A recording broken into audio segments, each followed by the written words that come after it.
Audio Jungle.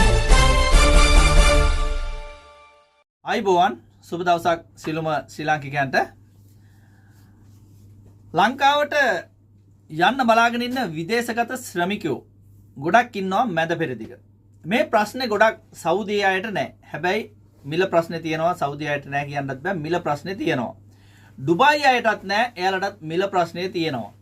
Oman අයටත් නැහැ. ඒ කට්ටියට මිල ප්‍රශ්නේ තියෙනවා. මොකද වෙනදා ගියපු ගානට නෙවෙයි ඊට වඩා අධික මිලක් ගෙවලා තමයි යන්න සිද්ධ වෙලා තියෙන්නේ.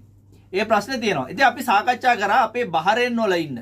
ඒ වගේම කුවේට් වල ඉන්න. ඒ වගේම අපේ කටාර් වල ඉන්න අය ගැන අපි පොඩ්ඩක් කතා කරා. මේකට මොකද්ද ගන්න ඕන පිළියම කියලා. එතකොට දැන් මේ මොහොතේ අපිට තවම හිතා ගන්න බෑ කවදද ගුවන් තොටුපළ අරින්නේ කියලා අපිට තවම හිතා ගන්න බෑ. ගුවන් තොටුපළ ඇරලා තියෙනවා. ඇත්තටම ගුවන් යානා කවදද ඉඳන්ද වැඩ කරන්නේ කියන එක තමයි අපිට හිතා ගන්නවත් බැරි. හෙටද අනිද්දාද මාසෙකින්ද දෙකකින්ද කියලා හිතා ගන්න බැරි තත්වයක තමයි තියෙන්නේ. මොකද මේ යුද්ධේ කවද්ද නතර වෙන්නේ කියලා පාටක් අපිට තවම නැති නිසා.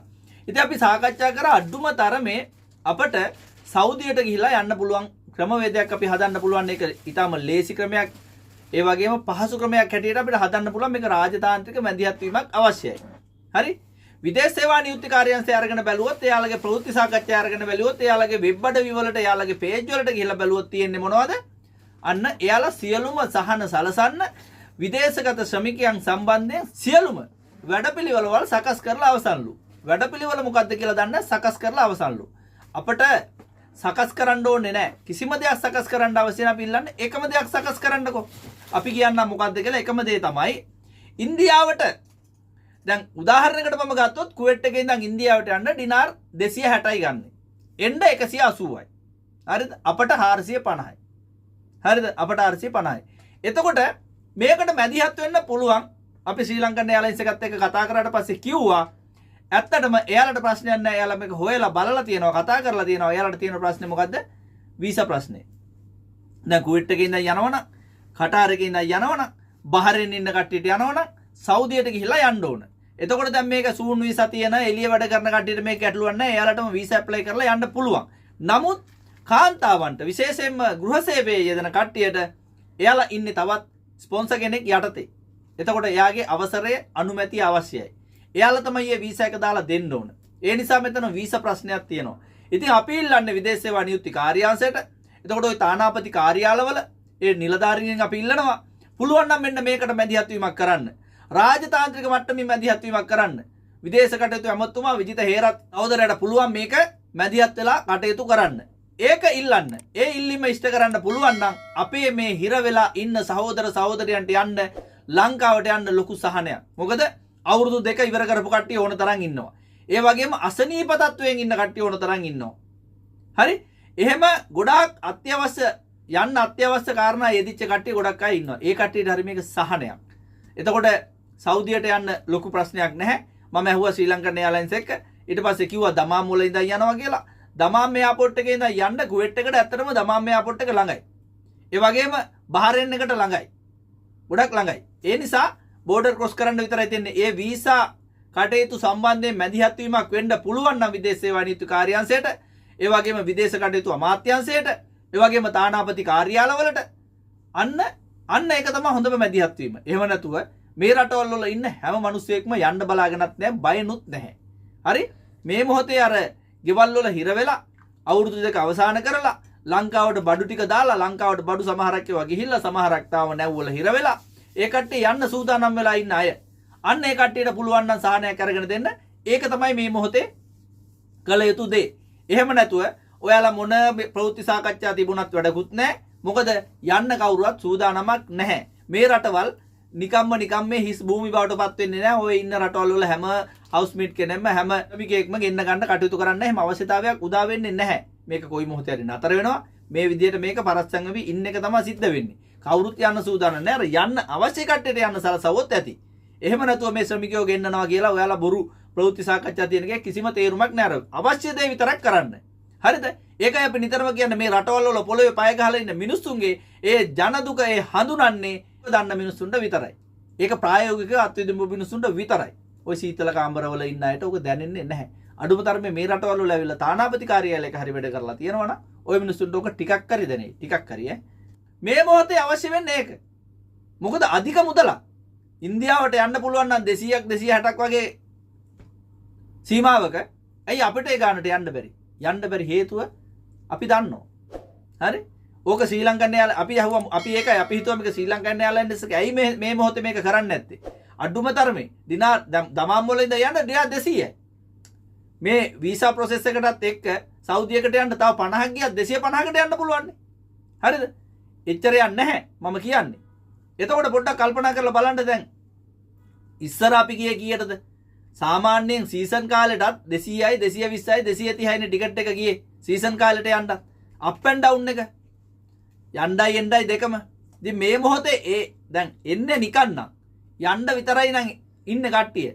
ඒ මුදලත් එක්ක එකතු කරලා ගියත් මේ 450 500ක් යන්නේ නැහනේ. ඒක පොඩ්ඩක් මේ වෙලාවේ කල්පනා කරලා ශ්‍රී ලංකන් එයාලයින්ස් එකටත් එතකොට ලාභයක් මිනිසුන්ටත් සේවයක් සහනයක් ඒ ගැන කල්පනා කරලා යම් කිසි තීන්දුවක් ගනී කියලා අපි බලාගෙන ඉන්නවා විදේශ සේවා නියුක්ති කාර්යාංශයේ මැදිහත් වෙලා. හරි? ඔයාලගේ කාර්යභාරය ඒ විදිහට යොදා ගන්න ඒ විදිහට කරන්න ඔයාලගේ කාර්යභාරය අන්න ඒ පැත්තෙන් යොමු කරන්න ඒ විදිහට කරන්න. හරි? ජපානයට පටවනවා ඉස්ලායට පටවනවා එව්ව මහ ලොකුවට පෙන්නනවා. ඔයාලා හිතනවා නම් ඒක මහ ලොකු වැඩක් ලොකු දෙයක් කියලා නෑ. එව්ව මිනිස්සු බලාපොරොත්තු දේවල් නෙමෙයි. ඊටාම පොඩි ප්‍රමාණයක් ඔය ජපානයට යන්නේ ඊටාම පොඩි ප්‍රමාණයක් ඔය ඉස්රායලට යන්නේ. ඔයාලගේ Facebook එකට ගිහිල්ලා page එකට ගිහිල්ලා බලපුවාම අපිට hina යනවා. අම්මපා. හේතුව මොකද දන්නවද? අර 30000ක් විතර ඉන්න ශ්‍රමිකයෝ ප්‍රමාණයක් වැඩ කරන්න ඉස්රායල් වල අපි කියන්නේ මේ ඉස්රායලයේ වැඩ කරන සේවකයෝ ශ්‍රමිකයෝ අපහසුතාවයට පත් කරනවා. එයාලට අගෞරවයක් කරනවානේ. ඔයාලත් යන්න ඕන. හොඳ රැකියාවලට යන්නේ. ලොකු පඩියක් ලැබෙනවා. නමුත් මේ විදේශ සේවා නියුක්ති කාර්යාංශයේ කාර්යභාරය බලන්න පෙන්වන්නේ ඒ ටික විතරයි. ජපානයට යන ටික විතරයි. අයි මෙහි කට්ටිය එන්නේ වළං හොදන්නනේ. මේ කට්ටිය එන්නේ කක්කුසිය හොදන්න. මේ කට්ටිය තමයි ගෘහ සේවිකාවෝ. හරිද? අන්න එහෙම විතරනේ ඔය. පහත් මට්ටම පහත් මානසිකත්වය ඔය තියෙන්නේ. ඒ මිනිස්සු ගැන එච්චර බලන්න ඕනේ නැහැ. හොස්පිටල් වල කී දෙනෙක් දුක් විඳිනවද ඒව බලන්න ඕනේ නැහැ. ලෙඩ හැදිලා කී දෙනෙක් ඉන්නවද ඒව බලන්න ඕනේ නැහැ. හරි? ගොඩාක් දේවල් තියෙනවා මැද පෙරදිග කිව්වා ඔක්කොම ශ්‍රමිකයෝ හැටියට ගණන් ගන්න. ඔය ඔයාලගේ ඔය පේජ් වල ඒ කට්ටියගේ උවත් දාන්න. අපි නිතරම ඕවා බලාගෙන ඉන්නේ. හොඳේ? දැන් එව්ව අපි තමයි දැන් කරට අරගෙන තියෙන්නේ. එව්ව අපි තමයි දැන් කතා කරන්න වෙලා තියෙන්නේ. ඒක තානාපති කාර්යාලයේ නිලධාරියෙක් මගෙන් අහනවා. ওই සම්බන්ධයෙන් අපි කතා කරනවා. අපි වගේම කීප දෙනෙක් කතා කරනවා. කවුද මට අනුමැතිය දීලා තියෙන්නේ මේ රටේ මිනිස්සු ගැන කතා කරන්න කියලා. ඔන්න අපි කතා කරන අපි ගැන එයාලා දාන සංදර්ශන. දන්නවද? එහෙමයි කතා කරන්නේ. කතා කරනවා නම් කතා කරේ මොනවද? මොනවද මේ කතා කරන්නේ? මේ මිනිස්සුන්ට මොනවද මේ වෙලා තියෙන්නේ? සමහර කාරණා තියෙනවා අපි දැනුම් දුන්නාම තමයි තානාපති කාර්යාලය දන්නෙත් ඒවා.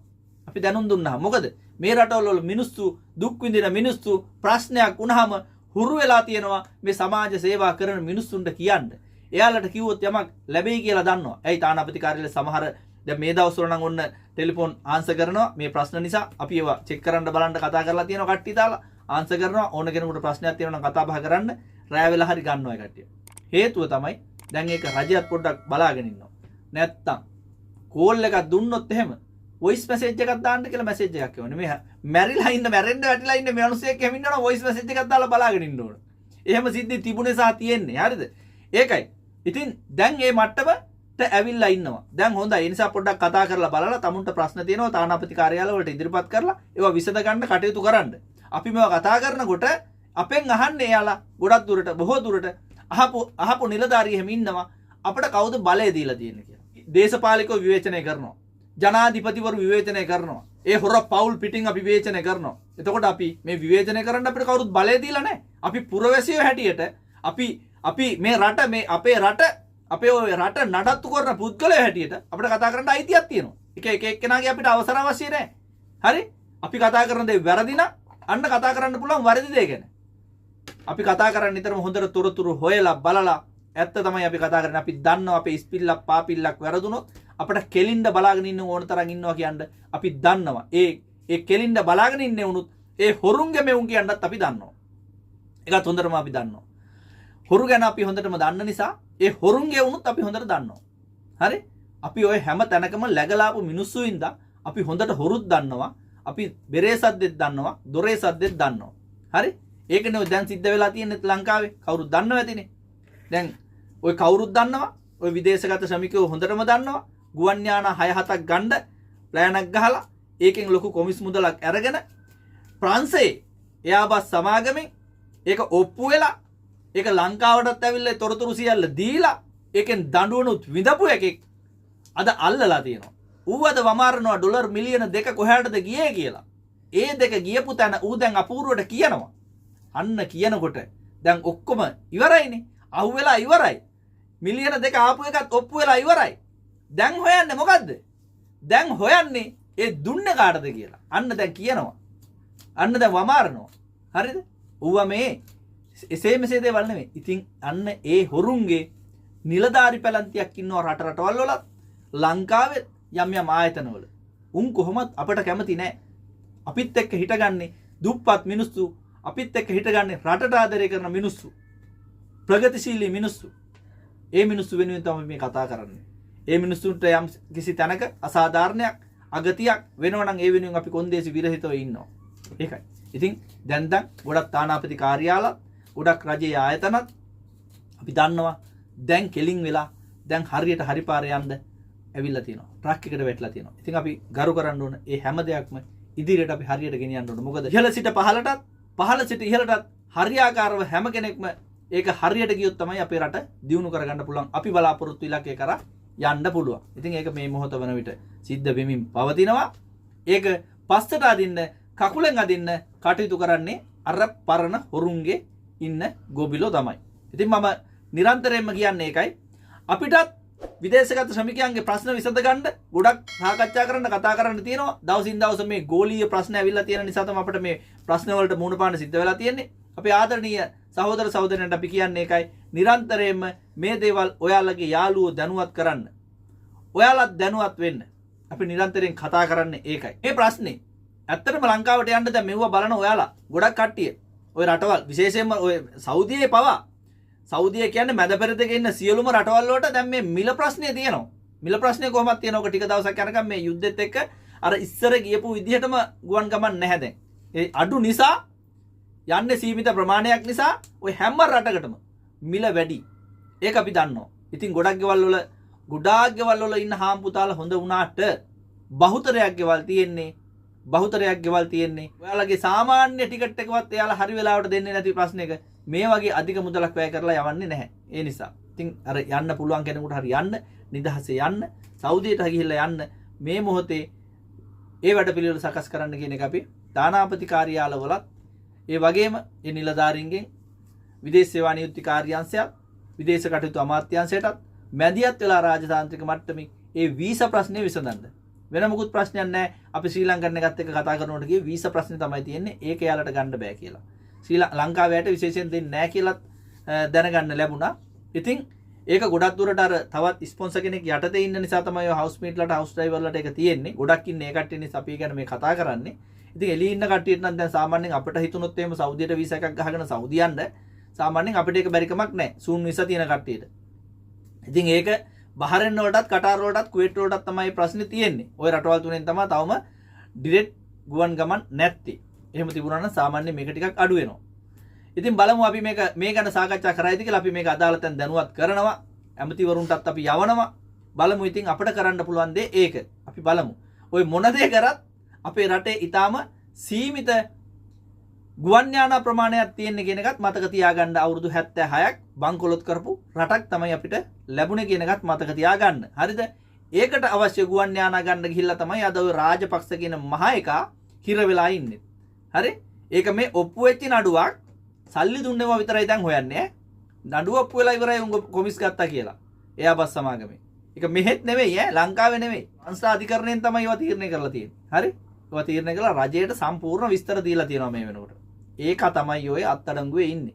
ඉතින් අපි නිරන්තරයෙන් මේවා දැනුවත් කරන්නේ. අපි නිතරම කියන්නේ ඒකයි. අපේ ප්‍රශ්න කතා කරනකොට මේවා දේශපාලනයත් එක්ක ගැට ගහලා තියෙන්නේ.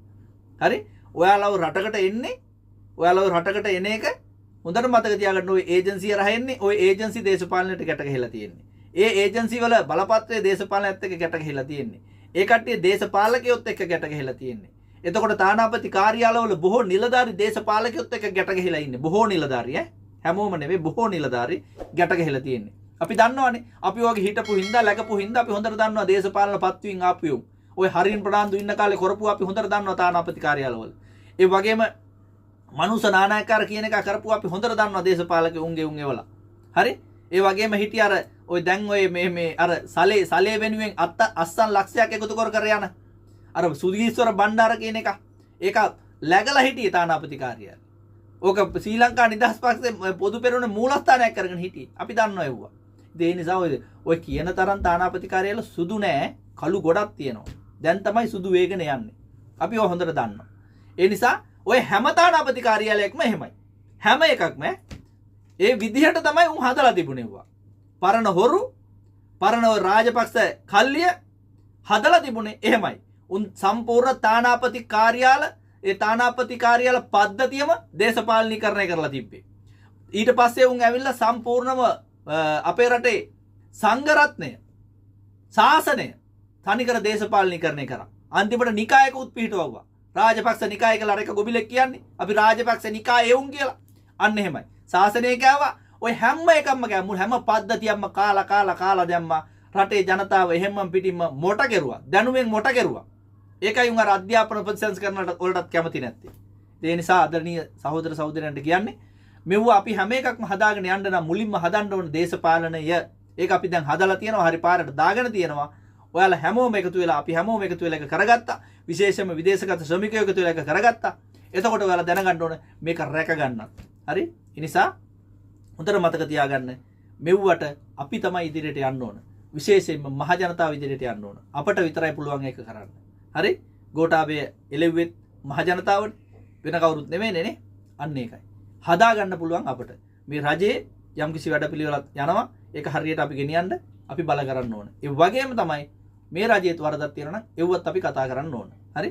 ඒ ඇවිල්ලා මේ රජයේ පෙරලන්න නෙවෙයි කතා කරනවා කියලා කියන්නේ. පෙරලනවා නම් පෙරලා ගේන්න ඕන මෙයාලටත් වඩා හොඳ කණ්ඩායමක්. පරණ හොරුන්ට නැවත අපි පාර කපන්න ඕනේ නැහැ.